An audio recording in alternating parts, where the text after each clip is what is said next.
For reaction, California gubernatorial candidate Steve Hilton, who is probably warm. Steve, the dire predictions of collapse and recession from the tariff policy never materialized. What do you think? Well, it shows that there's a clear and positive economic strategy here that the traditional view just doesn't understand.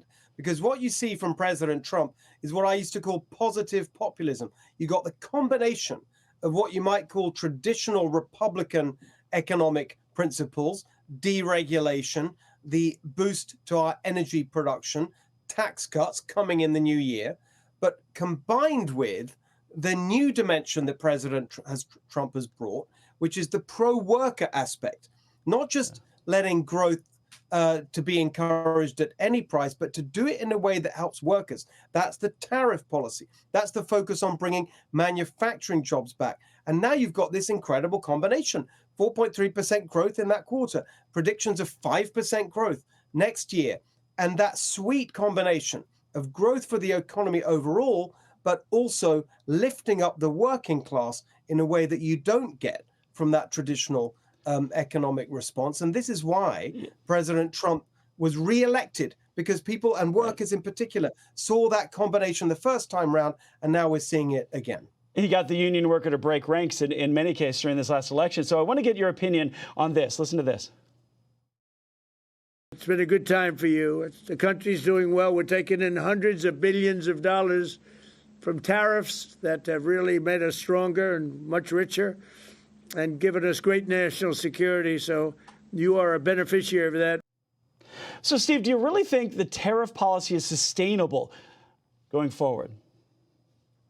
I think it depends on the response of other countries. And so far, we've seen the dire predictions of trade wars completely not coming to fruition. Most countries, because of the size and scale of our economy in America, have wanted to do deals.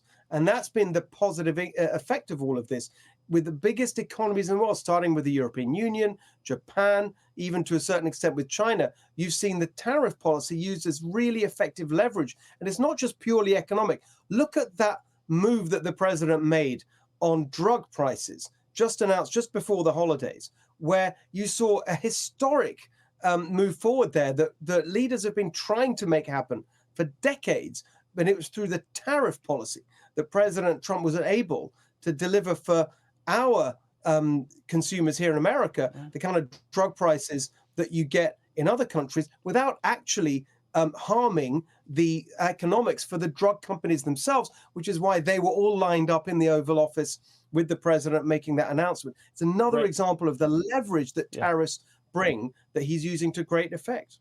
Yeah, exactly. And the UK offered to pay more, or is actually going to pay more for drugs, so we can pay less. Same with the European Union. Very interesting. So President Trump delivered his usual Christmas address, wishing everyone, including a quote, the radical left scum, a Merry Christmas. Now, we no longer have an open border. Men are not in women's sports. Skyrocketing inflation is under control, and we support law enforcement again. What do you see as President Trump's biggest success this year?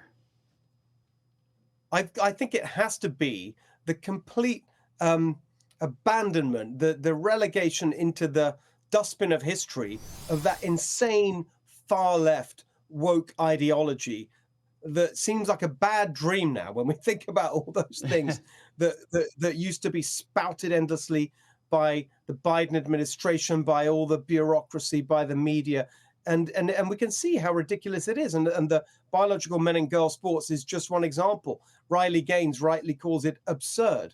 And that's really what we've done. We've come back to common sense, normal, practical things that most of us knew all along. But we're in this kind of walking nightmare where we had to pretend that these things were real when they're not. And President Trump has almost at a stroke sent that back to where it belongs, on top of the economic news that we're seeing, which can only get better. I think it's living up to his billing, a new golden age for America. Yeah, Stephen, I know you want to bring common sense back to California. I'm going to get to that in a second. I want to get your reaction to this, though. Listen to this. In 4 years, the last administration secured less than $1 trillion in new investments in our country. Think of that. 4 years, less than one. 4 years, 4 years, the whole term, less than $1 trillion. In 10 months, I have secured a record-breaking $18 trillion more. They gave us doom and gloom, and I'm building the Trump economic boom. It's a boom. So, Steve, in 15 seconds on this, because I want to get to your candidacy, what should we expect to see from the president then in 2026? More deals. I mean, this is what happens when you get a pragmatic, problem-solving business leader in the Oval Office that understands that it's all about relationships and it's all about getting a good outcome for all sides. And you look at the results. He doesn't listen to the bureaucrats. He follows his instincts. The results are good. Right. So now I want to get to this. You're running for governor of California. The state is raising taxes, which has been pushing people to leave. Are the state's policies undermining the tax base? And how would you fix it?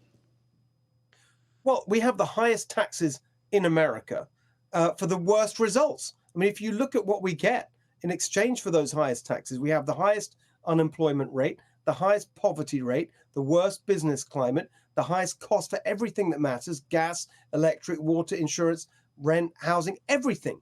It's a total failure on every front. And so I think the time has come where Californians are going to wake up and say, it's now 16 years. By the time of the election next year, 16 years of one-party rule. The results are a total disaster. If we don't change direction, exactly as you say, what's going to happen? The people who create the jobs and the wealth and the opportunity, the exodus will turn into a stampede, and California will absolutely collapse economically. And I think that is not an exaggeration.